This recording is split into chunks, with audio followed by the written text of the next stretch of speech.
You gotta have faith, brother. You gotta have that faith, because if you're sick or having a bad day, then you don't have enough faith. So reach out and touch the screen and accept the gift of faith.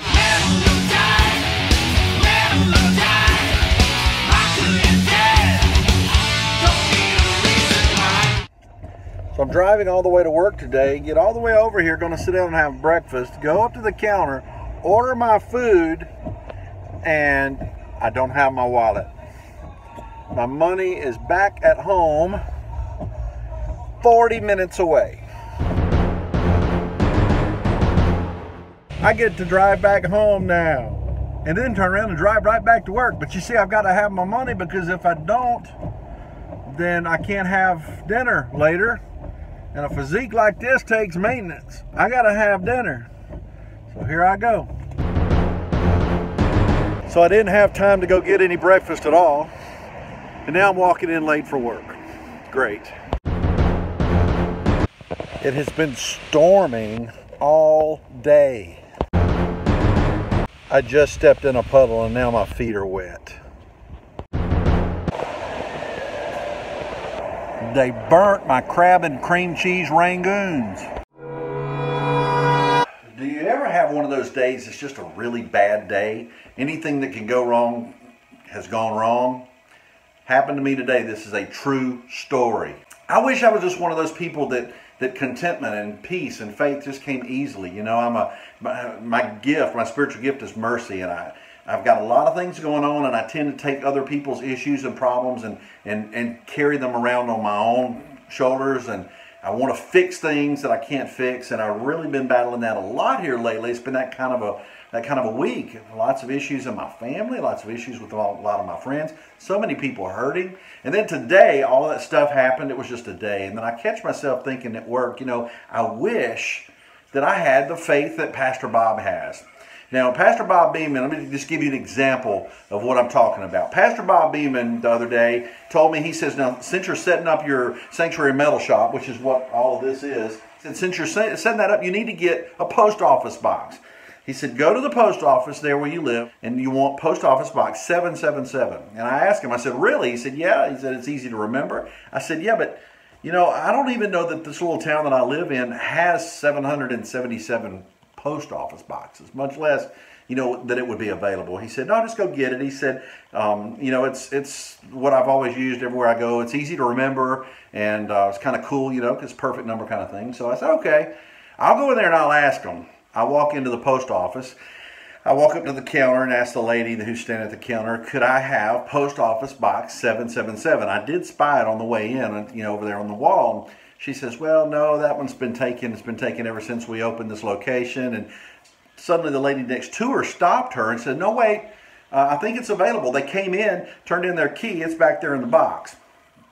The lady looked at me and she went, let me go check. She said, yeah, it's not in the system yet. I haven't even had time to put it in, but the key's back there in the box. She goes walking away, goes back, I guess, to where the P.O. boxes are. She came back, she had the key in her hand. She said, wow, it's available. And I was just kind of floored. I was like, you're kidding. She's like, no, it's available. Here, it's all yours.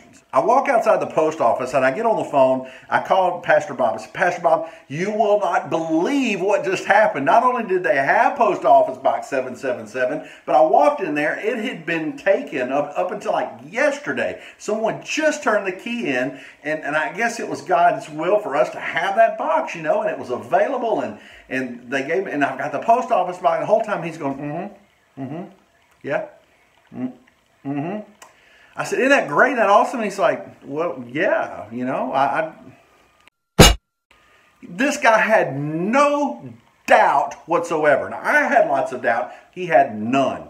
I wish on days like I've had today, I would just be able to be content and live in that kind of world like he does, you know, where I go with what God's telling me to do. I don't have any doubt about it. I don't sit there and worry about it, wonder about it.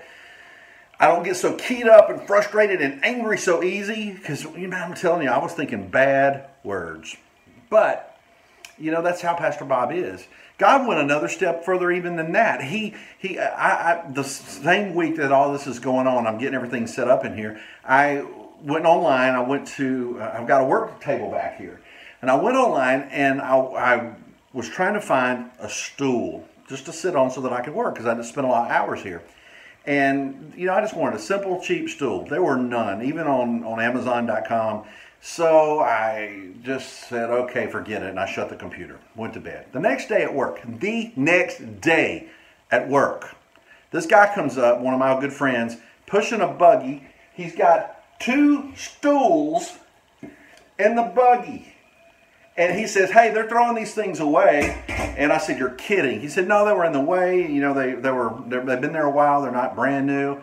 If you want one, they're just going to chunk them. I said, you're kidding. When I had to go back home, why didn't I just turn on the radio, listen to intense radio, and just listen to it and sing or scream or growl or whatever it is that we do, and just enjoy the drive? Why do I have to get so angry and so keyed up? Why do I live so bound up like that? Why? I want to learn to do that. I want to learn to just rest in God's peace, rest in God's comfort, and rest in the knowledge that He is in control. He's got this. You know, we talk about it all our life. God's got this. And we learn about faith, and we do all these things. And we hear about it all of our life. And then whenever it's time to exercise it, boy, I'm mad. So what did I learn today? I learned that it's a long drive back and forth to work, like 40 minutes, and I did it 3 times. But I also learned that I'm pretty blessed. You know, I've got a car, I've got a job, the rain is a gift, and it is time to relax and rest in Him and trust God.